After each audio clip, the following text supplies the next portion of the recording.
Hello friends, कैसे हैं आप सभी का आपके अपनी YouTube channel sociology with Sangeeta में मैं संगीता स्वागत करती हूं। और इस चैनल के माध्यम से हम लोग सोशियोलॉजी की कॉम्पिटिटिव एग्जाम के प्रिपरेशन करते हैं, जिसके अंतर्गत आपको यूट्यूब पे डेली 3 क्लासेस रिकॉर्डेड फॉर्म में मिलती हैं और एक लाइव क्लास मिलती है। क्लास की टाइमिंग मैं आप लोगों को एक बार बता दूं। मॉर्निंग के 8 बजे हम लोग कवर कर रहे हैं झारखंड माध्यमिक आचार्य के सोशियोलॉजी के सिलेबस को। दोपहर के 4 बजे कवर कर रहे जेपीएससी जेट और यूजीसी नेट के सिलेबस को, और रात के 8 बजे कवर कर रहे बीपीएससी टीआरए 4.0 के सोशियोलॉजी के सिलेबस को। और एक लाइव क्लास होती है जिसका की टाइमिंग है सुबह के 11 बजे, जहाँ पे मंडे टू सैटरडे आप लोगों को unit wise topic wise class ली जाती है, जहाँ पे क्वेश्चंस को आपको डिस्कस किए जाते हैं, प्लस संडे को उसका एक मेगा रिवीजन क्लास रहता है। और एक और बात मैं आप लोगों को बता दूं कि अगर आप पेड ग्रुप से ज्वाइन होना चाहते हैं, क्योंकि बहुत सारे स्टूडेंट्स का मैसेज आ रहा था कि मैम मैं झारखंड माध्यमिक आचार्य का पेड ग्रुप से जुड़ना चाहता हूं या फिर बीपीएससी टीआरए 4.0 के लिए, तो इसके लिए आपको सिंपली क्या करना होगा, आपको इस नंबर 7870421839 इस नंबर पे आप कॉल के माध्यम से या फिर व्हाट्सएप करके आप पेड ग्रुप में ज्वाइन हो सकते हैं। अभी जो क्लासेस चल रही पेड ग्रुप में आपको जो नोट्स प्रोवाइड किए जाएंगे वो आपको झारखंड माध्यमिक आचार्य सोशियोलॉजी के कंप्लीट 67 यूनिट्स का नोट प्रोवाइड किया जाएगा with extra material plus Telegram का टेस्ट। अगर आप पेड ग्रुप से जुड़ते हैं तो टेलीग्राम का टेस्ट आपके लिए फ्री रहेगा, उसके लिए कोई भी आपको एक्स्ट्रा चार्ज देने का जरूरत नहीं पड़ेगा। और अगर आप बोलते हैं कि मैम मैं सिर्फ टेस्ट से जुड़ना चाहता हूँ या चाहती हूँ, तो उसके लिए भी आप इस नंबर पे कॉल करके ओनली टेस्ट के साथ भी जुड़ सकते हैं। उसका भी मैं प्रोसेस आप लोगों को व्हाट्सएप के माध्यम से बता दूंगी। नेक्स्ट है जेपीएससी जेट और यूजीसी नेट का सिलेबस को कवर करवाया जा रहा है, और रात के 8 बजे तो हम लोग बीपीएससी टीआरए 4.0 के क्लास को कवर कर रहे हैं, जहाँ पे आपको syllabus according complete study material provide किया जाएगा। प्लस इसमें आपको एनसीईआरटी का चैप्टर वाइज एमसीक्यू भी इंक्लूड रहेगा। पेपर 2 का आपका जो जीके जीएस का पोर्शन है उसको प्रोवाइड किया जाएगा, जो बिहार से रिलेटेड जो आपका 40 मार्क्स का आता है उसको प्रोवाइड किया जाएगा। तो ओवरऑल आपको पूरी तैयारी करवाई जाएगी, जिसके लिए सिंपली आपको इस नंबर पे कॉल या व्हाट्सएप के माध्यम से जुड़ सकते हैं। देखिए, आज का जो क्लास है ये आपका किसी भी एग्जाम के लिए, अगर आप सोशियोलॉजी के स्टूडेंट हैं और आप किसी भी एग्जाम को क्रैक करना चाहते हैं, तो कुछ मूलभूत अवधारणाएं होती है जो कि समाजशास्त्र विषय को पढ़ने के लिए आपको हर एक क्षेत्र में इसको चाहिए और इन चीज़ों को समझना पड़ेगा, इनके बीच अंतर को समझना पड़ेगा। तो उसी से रिलेटेड आज की क्लास है, जिसमें हम लोग किसको जानेंगे, तो समूह को जानेंगे। उसके बाद समूह के कितने प्रकार होते हैं, कौन कौन से थिंकर ने क्या बताया है, उन सभी को कवर करेंगे। संस्था के संदर्भ में जानेंगे, समिति क्या होता है ये जानेंगे, और समुदाय क्या होता है इसे भी जानेंगे।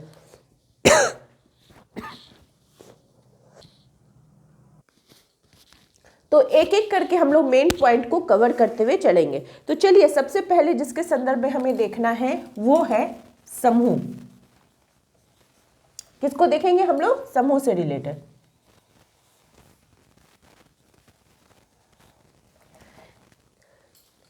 देखिए, आर्गवन समूह विभिन्न समाजशास्त्रियों ने इसके संदर्भ में अपनी भिन्न भिन्न परिभाषाएं दी हैं, और एक एक करके इन सभी परिभाषाओं को हम लोग कवर करते हुए भी चलेंगे। तो सबसे पहले बात की जाए समूह की कि आखिर ये समूह होता क्या है। तो बहुत सारे थिंकर्स थे जिन्होंने टाइम टू टाइम इसके संदर्भ में अपनी परिभाषाएं दी हैं।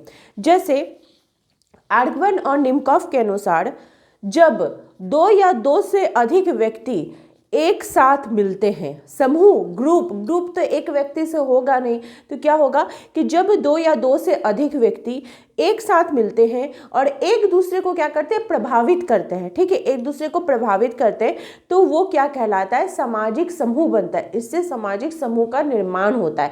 और हम क्या है, तो हम सामाजिक प्राणी है, मनुष्य एक सामाजिक प्राणी है। ये कथन किनका था, तो अरस्तु का था। और मनुष्य कहाँ रहता, समूह में रहता। कोई व्यक्ति ऐसा है, किसी को भी आप एक व्यक्ति को दिखा लीजिए जो वो समूह के अंतर्गत नहीं रहता हो। सभी कोई व्यक्ति कहाँ पे रहते हैं, तो ग्रुप में रहते हैं, समूह में रहते हैं, चाहे वो परिवार का समूह हो, स्कूल का समूह हो, खेलकूद का समूह हो, इन सभी में रहते हैं। मैकइवर एवं पेज के अनुसार समूह से हमारा तात्पर्य मनुष्यों के उस संकलन से है, मनुष्यों का उस संकलन से है जो एक दूसरे के साथ सामाजिक संबंध स्थापित करते हैं। मैकइवर एवं पेज बोलते हैं कि सिर्फ समूह का निर्माण करना या समूह में रहना नहीं है, बल्कि हम लोग क्या करते हैं, एक दूसरे के साथ सामाजिक संबंध भी जब स्थापित करते हैं तो वो क्या कहलाता है, आपका समूह कहलाता है। वहीं स्मॉल महोदय बोलते हैं कि समूह का अर्थ व्यक्तियों को किसी भी बड़े या छोटी संस्था से, समूह का अर्थ क्या है, किसी भी व्यक्ति का बड़ा या छोटा संस्था से है जिनके बीच इस प्रकार के संबंध हो कि उन्हें एक इकाई माना जाए। जो बड़ा समूह हो सकता है, छोटा समूह हो सकता है, उनके बीच ऐसा संबंध होना चाहिए कि उसको एक इकाई के रूप में हम देख सकते हैं। ये कौन बोलते हैं, स्मॉल बोलते हैं कि बड़ा समूह, छोटा समूह इकाई के रूप में, ठीक है। सापिर महोदय बोलते हैं कि समूह निर्माण इस तथ्य पर आधारित है कि कोई ना कोई स्वार्थ उस समूह के सदस्यों को एकता के सूत्र में बांधे रहते हैं। सापिर महोदय क्या बोलते हैं कि समूह जो होता है उसके अंतर्गत जो सदस्य रहते हैं उनके बीच अपना कोई निजी स्वार्थ जरूर जुड़ा हुआ रहता है। हम जब किसी, मान लीजिए आप कोई कोचिंग संस्था में गए, वहाँ पे आप जुड़े, ठीक है, वहाँ पे एक समूह बना क्योंकि बहुत सारे लोग जुड़े हुए, बहुत सारे स्टूडेंट जुड़े हुए, तो आपका तो कोई ना कोई एक आपका स्वार्थ होगा जिसके कारण आप उस समूह से जुड़े हैं। तो आपको टीचर बनना या फिर एग्जाम क्रैक करना हो, जो भी हो, तो उसके लिए गिलिन और गिलिन महोदय बोलते हैं कि समूह के लिए व्यक्तियों में परस्पर अर्थपूर्ण, हम समूह में रह रहे हैं और हम कोई निष्क्रिय रहे, हमारा कोई वैल्यू ही नहीं, हम कोई एक्शन ही ना ले, तो वैसा नहीं चलेगा। आपको उत्तेजना के साथ रखना होगा, मतलब आपको एक्टिव वे में रहना पड़ेगा। ये कौन बोलते हैं, तो गिलिन और गिलिन बोलते हैं। और प्रोफेसर फीचर बोलते हैं कि समूह सामाजिक व्यक्तियों का रचित निरंतर समूह है। समूह जो है वो सामाजिक व्यक्तियों का परिचित निरंतर समूह है जो समान लक्ष्यों की प्राप्ति हेतु आदर्श एवं किससे बंधा हुआ है, तो मूल्यों से बंधा हुआ है। फिर अब इतने सारे जो हम लोग परिभाषाएं दे, तो इसके आधार पर अगर आपको बोला जाएगा बताओ कि समूह का विशेषता क्या है, किसको तुम समूह समझते हो, तो क्या हो गया कि एक से अधिक व्यक्ति रहेंगे, आर्गवन और निमकॉफ बोलते हैं। व्यक्तियों के बीच संपर्क रहेगा जिसको कि गिलिन और गिलिन बोलते हैं और व्यक्तिगत संपर्क, गिलिन और गिलिन क्या बोलते हैं कि संपर्क तो ले लेकिन उत्तेजना के साथ अर्थपूर्ण तरीके से रहे। समान हित या स्वार्थ का बात करते हैं सापिर महोदय। तो इन सभी के माध्यम से हम लोग क्या देखते हैं कि क्या समूह है, प्रत्यक्ष या अप्रत्यक्ष संपर्क रहेगा, ठीक है। ढांचा एक अलग उसका ढांचा होता है, पारस्परिक उनके बीच जागरूकता पाई जाएगी, मूर्त होगा जिसको कि हम देख सकेंगे, ठीक है। स्थायित्व एवं निरंतरता बनी रहती है।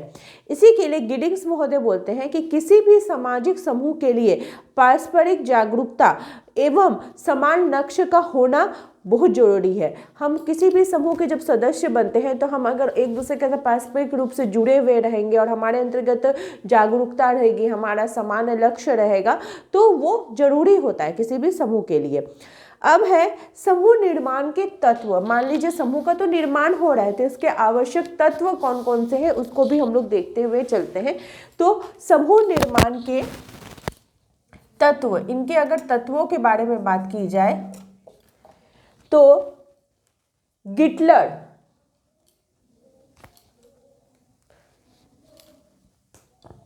कौन, गिटलर महोदय जो थे वो समूह निर्माण के 2 तत्वों के बारे में बात किए थे। कितने तत्वों के बारे में, 2 तत्वों के बारे में बात करते हैं। कौन कौन सा, एक बोलते हैं वो अंतःपक्ष, क्या बोलते हैं, अंतःपक्ष जिसे देखा नहीं जा सकता है, और दूसरा होता है बाह्य पक्ष। दूसरा क्या होता है, बाह्य पक्ष जिसको कि हम देख सकते हैं। मर्टन, ये कौन थे, गिटलर। फिर है मर्टन महोदय ने समूह निर्माण के 3 तत्व बताए।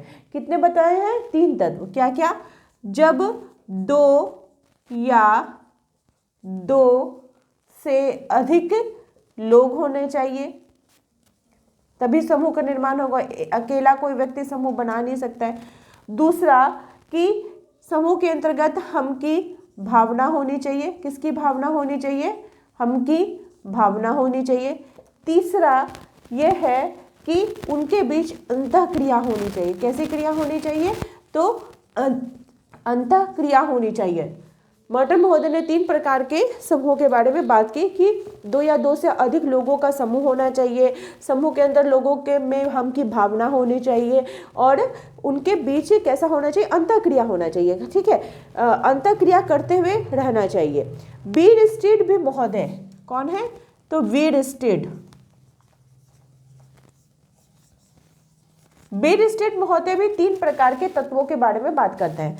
कौन कौन सा? तो पहला वो बोलते हैं कि समूह के सदस्यों के बीच चेतना होनी चाहिए, दूसरा कि उनके बीच अंतःक्रिया होनी चाहिए और तीसरा कि सामाजिक संगठन होना चाहिए। कैसा होना चाहिए? तो सामाजिक संगठन उनके बीच पाया जाना चाहिए। कैसा पर क्या पाया जाना चाहिए? सामाजिक संगठन पाया जाना चाहिए।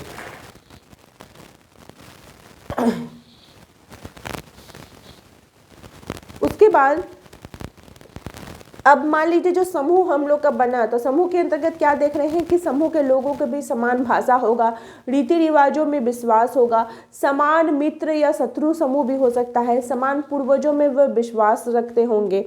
तो ये सभी चीज़ें इसके अंतर्गत होती है, समूह के ये तत्व होते हैं।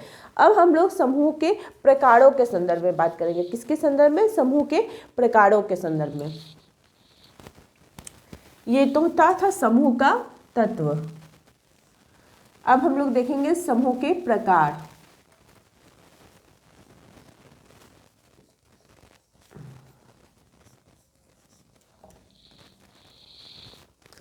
समूह के प्रकारों के बारे में बात की जाए तो एक बहुत अच्छे थिंकर हैं जिनका नाम बार बार आता है। क्या नाम है उनका? समनर।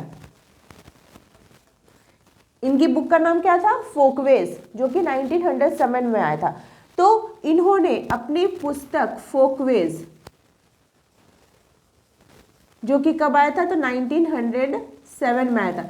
इसमें इन्होंने समूह के ये 2 प्रकारों के संदर्भ में बात करते हैं। कितने प्रकार के बात करते हैं? तो ये समूह के 2 प्रकारों के बारे में बात करते हैं, अंतर समूह और बाह्य समूह।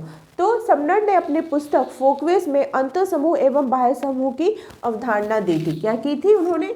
अंतर समूह और बाह्य समूह की अवधारणा दी थी। किसमें? तो अपनी पुस्तक फोकवेज में दी थी। इस पुस्तक को समाजशास्त्र का बाइबल भी कहा जाता है। इनकी जो ये पुस्तक फोकवेज है, इनको समाजशास्त्र का बाइबल भी कहा जाता है। तो समनर ही ऐसे व्यक्ति थे जो कि प्रथम एकेडमिक समाजशास्त्री भी माना जाता है। क्या माना जाता है? प्रथम एकेडमिक समाजशास्त्री भी माना जाता है। एक चीज यहाँ पे याद रखिएगा, ये जो बाह्य समूह है, ठीक है, इसको M.N. श्रीनिवास ने इसको प्रवासी समूह बोला है। बाह्य समूह को क्या बोला है उन्होंने? प्रवासी समूह बोला है कि जो बाह्य समूह है वो क्या है? प्रवासी समूह। ये बात कौन करते हैं? तो समनर महोदय करते हैं। C.H. कूले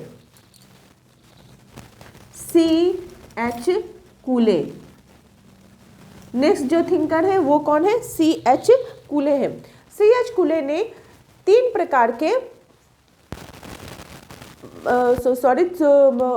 अंतर समूह, बाह्य समूह तो हो गया। C.H. कूले जो थे उन्होंने प्राथमिक समूह और द्वितीयक समूह की बात करते हैं।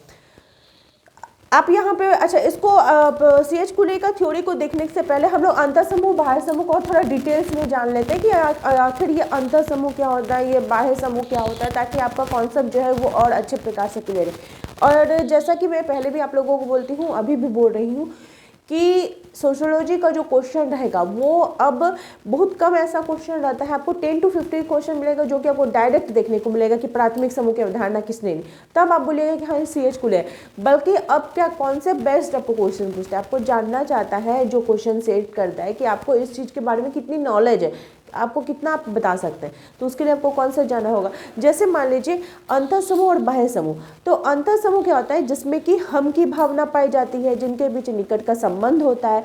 जैसे कि हमारा जो मित्र मंडली हो गया बाह्य समूह जिसमें हम की भावना तो पाई नहीं जाती है, साथ ही साथ वहाँ पे सहयोग और विरोध दोनों ही प्रकार की चीज़ें हमें देखने को मिलती हैं।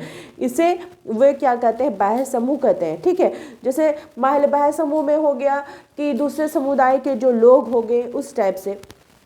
फिर हमारे थिंकर जो आते हैं C.H. कुले आते हैं। कौन आते हैं? C.H. कुले, जिन्होंने प्राथमिक समूह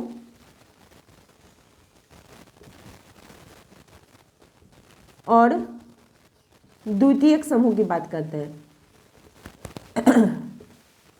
प्राथमिक समूह और द्वितीयक समूह की बात, समनर ने अपना जो अंतर समूह बाह्य समूह का सिद्धांत दिया था वो तो फोकवेज पुस्तक में दिया था 1907 में, और C.H. कुले ने अपनी पुस्तक सोशल ऑर्गेनाइजेशन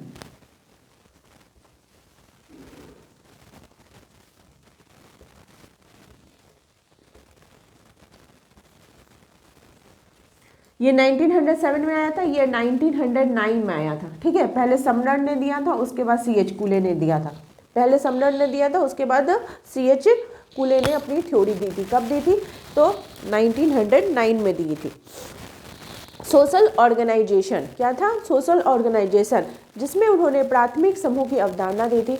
इन्होंने कहा था कि प्राथमिक समूह जो होता है ये मानव स्वभाव की नर्सरी होती है। क्या होती है? नर्सरी होती है।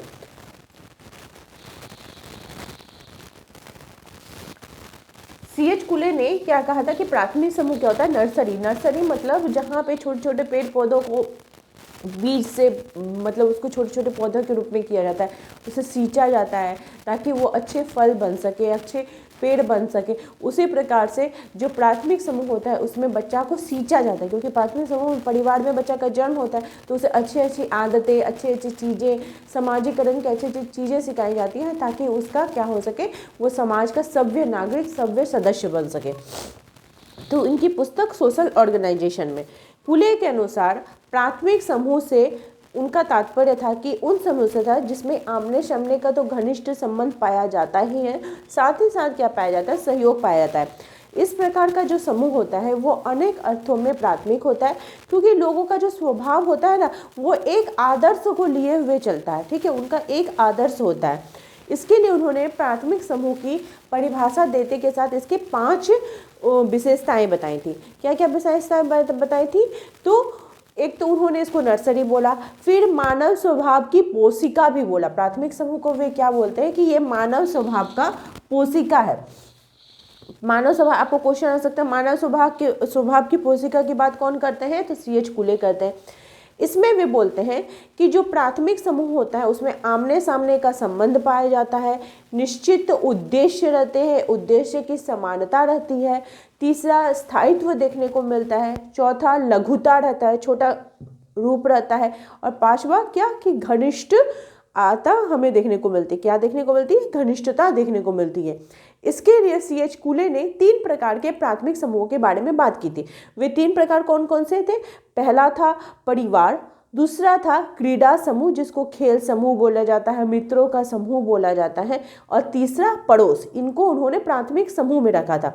ठीक है, कुले का मानना था कि जो प्राथमिक समूह होता है वो सार्वभौमिक होता है और ये मानवीकरण का क्या होता है? एजेंडा होता है। ये मानवीकरण का एजेंडा होता है।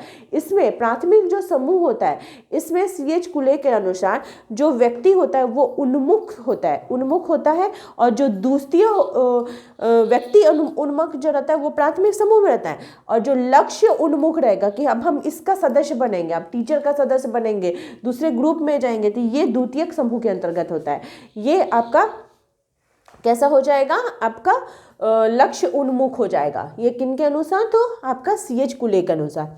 एक थिंकर आते हैं मैकआइवर, उन्होंने क्या बोला है उसको भी आप लोग सुन लीजिए। मैकआइवर ने 9 प्रकार के प्राथमिक समूह के बारे में बात की। कितने प्रकार के? तो वे 9 प्रकार के प्राथमिक समूह के बारे में बात करते हैं। कौन कौन सा 9 प्रकार है?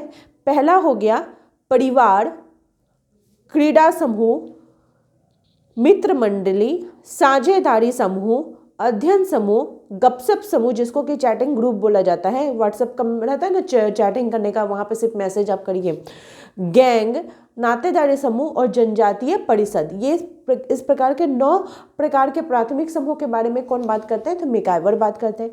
द्वितीयक समूह जो होता है ये प्राथमिक समूह का क्या होता है, विपरीत होता है, प्राथमिक समूह का विपरीत होता है। और इसको किसने बताया था, तो किंग्सले डेविस ने बताया था कि ये क्या होता है, प्राथमिक समूह का विपरीत होता है। द्वितीयक समूह का आकार बड़ा होता है, इसमें आमने सामने का घनिष्ठ संबंध नहीं पाया जाता है, इसमें जो सदस्य होते हैं वो निश्चित उद्देश्यों की पूर्ति के लिए जुड़ते हैं। बोगार्ट्स ने द्वितीयक समूह को छुओ और जाओ की संज्ञा दी थी। आपको क्वेश्चन पूछ सकता है कि छुओ और जाओ की संज्ञा किसने दी है, तो बोगार्ट्स ने बोला है छुओ और जाओ, मतलब आप जब तक आपका स्वार्थ का पूर्ति, आप जिस उद्देश्य के कारण जुड़े हैं वो उद्देश्य पूरा होगा उसको छोड़ दिए। पीएच लैंडिस ने ऐसे समूहों में घनिष्ठता की कमी के कारण इसको शीत जगत कहा है। ठीक है, द्वितीयक समूह जो होता है उसमें घनिष्ठता की कमी पाई जाती है, जिसके कारण इसको क्या कहा गया, शीत जगत कौन बोलता है, लैंडिस पीएच लैंडिस, शीत जगत पीएच लैंडिस बोलते हैं। आर्गवम एवं निम्कॉफ के अनुसार जो समूह घनिष्ठता के अभाव वाले अनुभवों को प्रदान करते हैं उसको क्या बोला जाता है, द्वितीयक समूह बोला जाता है, उसको क्या बोला जाता है, द्वितीयक समूह बोला जाता है। ठीक है, चार्ल्स कूले द्वितीयक समूह को बोलते हैं कि यह एक ऐसा समूह होता है जहाँ पे घनिष्ठता का पूर्ण अभाव होता है। इनको क्या बोला जाता है, द्वितीयक समूह को प्राथमिक समूह के उल्टा माना गया है। सोरोकिन बोलते हैं जी जहाँ संबंध संविदात्मक होता है वो कौन सा समूह होता है, तो द्वितीयक समूह होता है। अब मान लीजिए इतने सारे थिंकर्स के हम लोगों ने परिभाषाओं को देखा, तो उसके आधार पर अगर आपको बोला जाए कि बताओ कि इसकी क्या विशेषता होगी, तो द्वितीयक समूह की अगर विशेषताओं के बारे में बात की जाए तो इसका आकार जो होता है द्वितीयक समूह का बड़ा होगा, निश्चित उद्देश्यों की पूर्ति के लिए यह बनता होगा, यहाँ पे जो लोग रहते हैं उनके बीच अप्रत्यक्ष संबंध होगा। ठीक है, वो भावनात्मक रूप से एक दूसरे के साथ जुड़े नहीं होंगे, अवैयक्तिक संबंध होगा। इसलिए किम्बाल यंग ने द्वितीयक समूह को स्वार्थ समूह भी कहा है। आपको क्वेश्चन पूछ सकता है कि स्वार्थ समूह की बात कौन करते हैं, तो किम्बाल यंग द्वितीयक समूह को क्या बोलते हैं, स्वार्थ समूह। क्या बोलते हैं, स्वार्थ समूह, कि जानबूझकर इसकी स्थापना की जाती है, इसमें जो लोग रहते हैं उनके बीच औपचारिक संबंध पाया जाता है, इनके बीच प्रतिस्पर्धा देखने को मिलती है। ठीक है, तो ये सभी चीज़ें आपको बात की। आप देख रहे एक टॉपिक से कितने सारे थिंकर आ रहे हैं, सबका अलग अलग मत, सबकी अलग अलग बातें। तो इन चीज़ों को जब तक आप डिटेल्स में नहीं जानिएगा आप क्वेश्चन का टिक कहाँ से लगाए, आपको पहले डिटेल्स में जानिएगा। अच्छा बताओ ये स्वार्थ समूह की बात किसने की है, तो डायरेक्ट आप आंसर कैसे लगाइएगा, आप उसको पूरा चीज़ों को आपको जानना पड़ेगा कि हाँ किसने क्या बोला, क्यों इसको ऐसा बोल दिया है, स्वार्थ समूह को किम्बाल यंग ने द्वितीयक समूह को स्वार्थ समूह बोल दिया। आप जानिएगा फैक्ट को तभी तो आप लगा सकिएगा। तो मेरी पूरी कोशिश रहती है कि मैं जो आपको नोट्स प्रोवाइड करूं वो उसी इजी लैंग्वेज में रहे ताकि उन चीज़ों को आप अच्छे प्रकार से समझ सकें। फिर कूले महोदय ने द्वितीयक समूह के 2 प्रकार बताए हैं। कितने प्रकार बताए हैं, 2 प्रकार। पहला वो बोलते हैं सांस्कृतिक आधार पर संगठित। जो द्वितीयक समूह होता है वो सांस्कृतिक आधार पर संगठित होता है, जैसे वर्ग, ठीक है, इसका स्थिति समूह होता है, स्थानीय समूह, राष्ट्रीय समूह जिसको कि राष्ट्र बोला जाएगा, और स्वार्थ समूह। और दूसरा होता है गैर सांस्कृतिक आधार पर संगठित, जिसको प्राणिशास्त्रीय समूह या आकस्मिक समूह बोला जाता है। विभिन्न समाजशास्त्रियों ने द्वितीयक समूह के कुछ प्रकार भी बताए हैं। बहुत सारे थिंकर्स जो थे वो द्वितीयक समूह के कुछ प्रकारों के संदर्भ में भी बात करते हैं, जैसे संदर्भ समूह। अब ये क्या हो गया कि ये कुछ जो द्वितीयक समूह हो गए, इसमें आप लोगों को जानना इम्पॉर्टेंट हो जाता है। तो पहले मैं इसको मिटा देती हूँ ताकि आप लोगों को वो चीज़ें अच्छे प्रकार से समझ आ सके। बहुत सारे ऐसे थिंकर्स थे जिन्होंने द्वितीयक समूह के कुछ प्रकार बताए हैं। किसके, द्वितीयक समूह का कुछ प्रकार बताएं। जैसे सबसे पहला आता है संदर्भ समूह। संदर्भ समूह, इसकी जो बात है सबसे पहले किसके द्वारा की गई थी, तो हाइमन के द्वारा। ठीक है, उनकी जो पुस्तक थी द साइकोलॉजी ऑफ स्टेटस 1942 आई थी, इसमें उन्होंने सबसे पहले संदर्भ समूह की वे बात करते हैं। दूसरा है अर्ध समूह। कौन बात किए थे, ये हाइमन किए थे। दूसरा है आपका अर्ध प्राथमिक समूह। पहले अर्ध समूह,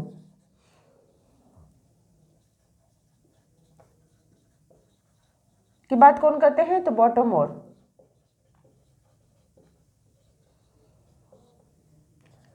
तीसरा अर्ध प्राथमिक समूह,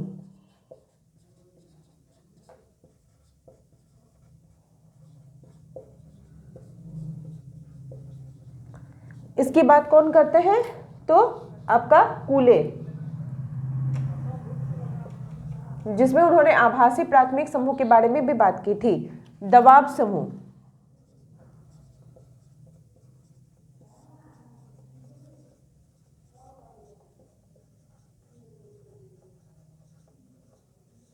लिपसेट। फिफ्थ नंबर है हित समूह।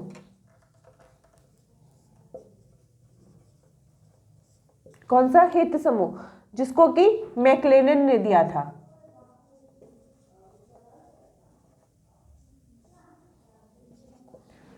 फिर है परिस्थिति समूह। फिर क्या है? परिस्थिति समूह। परिस्थिति समूह की अवधारणा किसने दी थी? तो मैक्स वेबर ने।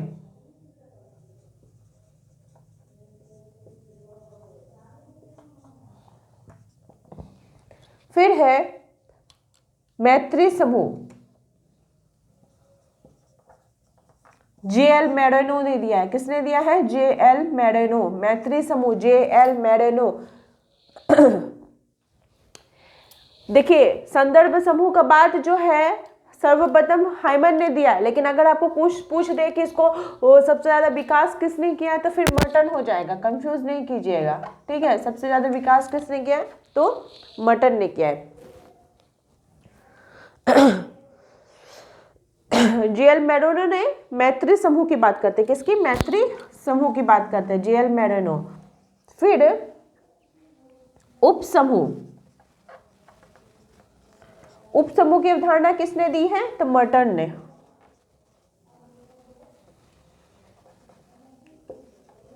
मर्टन ने उप समूह के बारे में बात की। किसने? मर्टन ने उप समूह के बारे में। आभासी समूह, बॉटोमोर, आभासी समूह।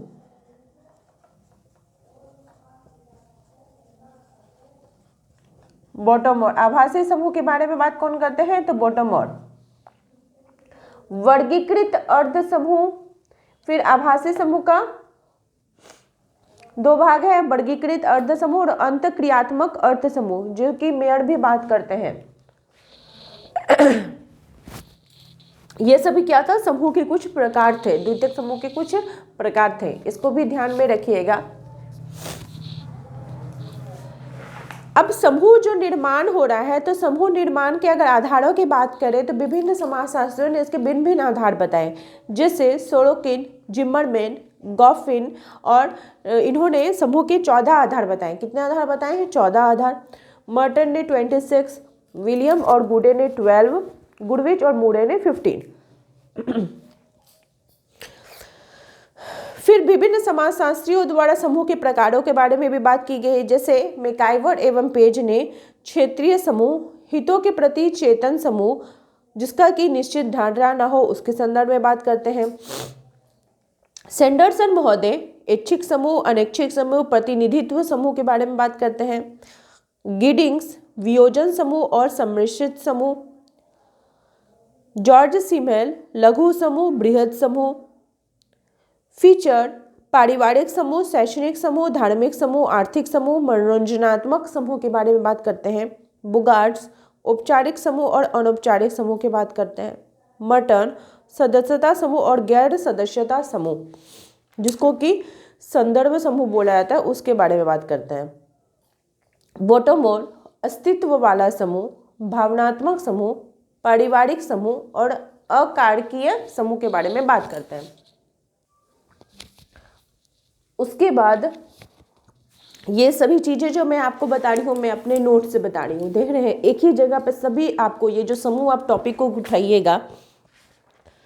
जैसे देखिए कहाँ से स्टार्ट हो रहा है, इस पेज से समूह स्टार्ट हो रहा है, और मेरे द्वारा हम ऐसा ही नोट्स बनाते हैं कि आपको बाहर पढ़ने की जरूरत नहीं है। अब समूह ये यहाँ से स्टार्ट हुआ, तो इसके अंतर्गत जितने भी इम्पॉर्टेंट पॉइंट्स हैं उसको मैं कवर करते हुए चली हूँ, ठीक है।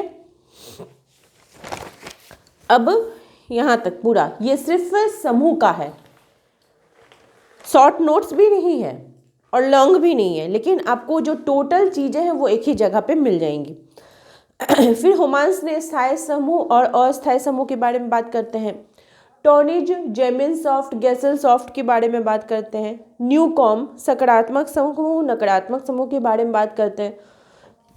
वीरस्टेड बहुसंख्यक अल्पसंख्यक समूह के बारे में बात करते हैं। किसके संदर्भ में? तो बहुसंख्यक और अल्पसंख्यक के बारे में बात करते हैं। कौन? तो आपका वीरस्टेड, जिसके अंतर्गत हम और वे समूह आते हैं। सोरोकिन के अनुसार सुपरिचित संवेदात्मक समूह होता है। मर्डक रक्त संबंधी और विवाह संबंधी के बारे में बात करते हैं। एक और चीज याद रखिएगा, जो हम की भावना होती है वो एक थिंकर है गम्पोल्विच, उन्होंने इसको सहजनवाद भी कहा है। सहजनवाद कि हम की भावना कैसी होती है? सहजनवाद होता है। वीरस्टेड ने सजातीयता की भावना, सामाजिक अंतःक्रिया और सामाजिक संगठन के आधार पर इस 4 प्रकार के समूह के बारे में वे बात करते हैं। कौन कौन सा? सांख्यिकी समूह, सजातीय समूह, सामाजिक समूह और सहचारी समूह। वही संदर्भ समूह, इसकी सर्वप्रथम व्याख्या किनके द्वारा की गई? तो हर्बर्ट हाइमन ने की है, जो कि स्टाफर की सापेक्षिक वंचना सिद्धांत पर आधारित था। बाद में इसको मर्टन ने इसको विस्तृत अध्ययन किया और एक ऐसा समूह बताया जिसका कि व्यक्ति क्या होता है? सदस्य बनना चाहता है। जैसे अगर आप अभी स्टूडेंट हैं, आप टीचर को देखते हैं तो आपके मन में होती है कि हम भी टीचर बनेंगे, हम भी उनके जैसा बनेंगे। तो ये क्या कहलाता है? संदर्भ समूह कहलाता है। न्यूकॉम ने सकारात्मक नकारात्मक संदर्भ समूह की अवधारणा दी है। द साइकोलॉजी ऑफ स्टेटस, ये बुक किनकी है? हाइमन की है। संदर्भ समूह अवधारणा का प्रयोग हाइमन ने स्कूली बच्चों के संबंध में किया था, जहाँ पे वे निम्न वर्ग के जो बच्चे थे उनका उन्होंने अध्ययन किया और पाया कि वे उच्च वर्ग के बच्चे के जो स्कूल में जाते हैं उनसे वे बहुत ज़्यादा प्रभावित होते हैं, वो भी चाहते हैं कि वो भी वैसे स्कूल में जाएंगे। फिर और भी कुछ एक्स्ट्रा समूह है, उनको भी हम लोग देख लेते हैं। जैसे एक बंधक या बहुबंधक समूह, जिसकी बात कौन करते हैं? Sorokin. Concept of kind Giddings का है। क्षेत्रीय गैर क्षेत्रीय समूह पार्क और बर्गेस का। क्षैतिज और ऊर्ध्वाधर समूह मिलर का। स्व समूह किनका है? तो ये मर्टन का है। सीमांत समूह रॉबर्ट ई पार्क का। मानव समूह होमांस का।